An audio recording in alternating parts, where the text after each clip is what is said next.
دیکھیے، میں بھی یہی کہتا ہوں کہ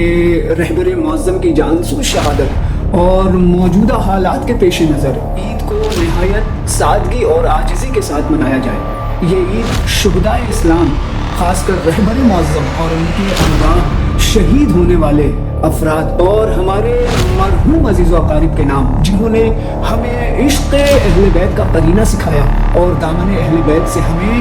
متمسک رکھا۔ پروردگار عالم ان پر اپنی رحمتیں نازل فرمائے، ان کی مغفرت فرمائے اور انہیں جنت الفردوس میں اعلیٰ مقام عطا فرمائے۔ پروردگار عالم کی بارگاہ میں یہ دعا ہے کہ پروردگار عالم اس بار کی عیدی منجی عالم بشریت امام عصر عجل اللہ تعالی فرجہ الشریف کے ظہور پر نور کو قرار دے۔ پروردگار عالم سے دعا ہے کہ پروردگار عالم اس بار کی ہماری عیدی ہمارے ولی نعمت منجی عالم بشریت حضرت امام عصر عجل اللہ تعالی فرجہ الشریف کے ظہور پر نور کو قرار دے، ان سے ہم لوگوں کو راضی و خوشنود فرمائے اور ان کے ظہور میں جلد از جلد تعجیل فرمائے۔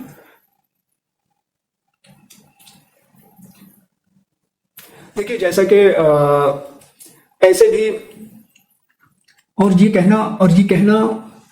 کہنا صحیح نہیں ہے کہ عید، یہ کہنا صحیح نہیں ہے، یہ ہمارے حساب سے، یہ ہمارے منطق اور ہمارے لاجک کے حساب سے یہ کہنا صحیح نہیں ہے کہ ہم عید نہیں منائیں گے، بلکہ یہ کہیے کہ عید ہوگی لیکن نہایت سادگی اور عاجزی سے ہوگی، اور عید ہم منائیں گے نہایت سادگی کے ساتھ منائیں گے۔ دیکھیے میرے عزیزو، عید کوئی تہوار نہیں ہے کہ ہم اپنی خوشی اور غم کو سامنے رکھ کر یہ فیصلہ کریں کہ منائیں یا نہ منائیں۔ نہیں، عید کا دن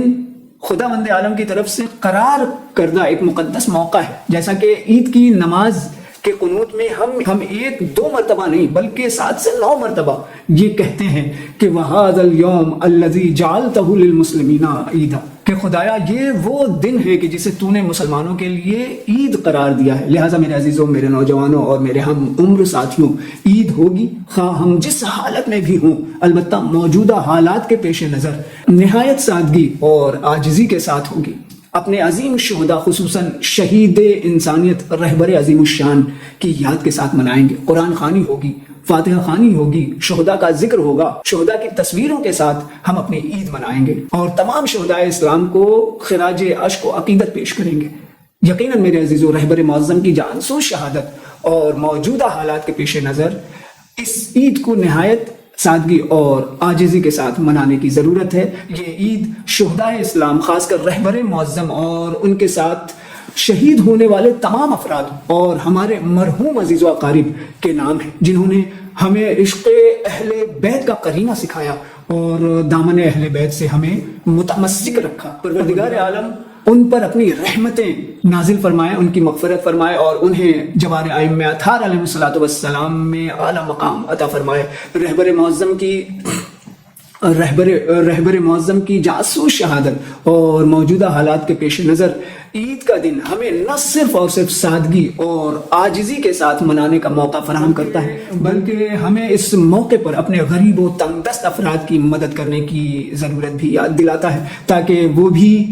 اس عید کی خوشیوں میں شریک ہو سکے۔ رہبر معظم کی شہادت نے ہمیں ہی نہیں بلکہ پوری امت مسلمہ کو ایک نئی روحانی توانائی فراہم کی ہے، اور اس کے اثرات نے ہمیں یہ احساس دلایا ہے کہ ہمیں اپنی معاشرتی اور اخلاقی ذمہ داریوں کا بیشتر احساس کرنا چاہیے۔ آپ کی شہادت کا یہ عظیم سانحہ ہمیں سکھاتا ہے کہ ظلم و جبر کے آگے نہ کبھی جھکنا چاہیے اور نہ ہی ان کی طاقت و توانائیوں سے خوف زدہ ہونا چاہیے۔ ہمیں اپنے خدا پر توکل اور بھروسہ اور اعتماد کر اپنے عمل کے ذریعے سچائی، عدل و انصاف اور انسانیت کی خدمت میں اپنی جد و جہد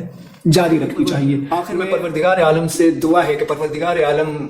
پرچم اسلام کو سربلند اور پرچم کفر کو سرنگوں فرما اور ہم سے ہمارے وقت کے امام کو راضی و خوشنود فرما۔ میرے معبود، ہماری اس بار کی عیدی ہمارے ولی نعمت منجی عالم بشریت حضرت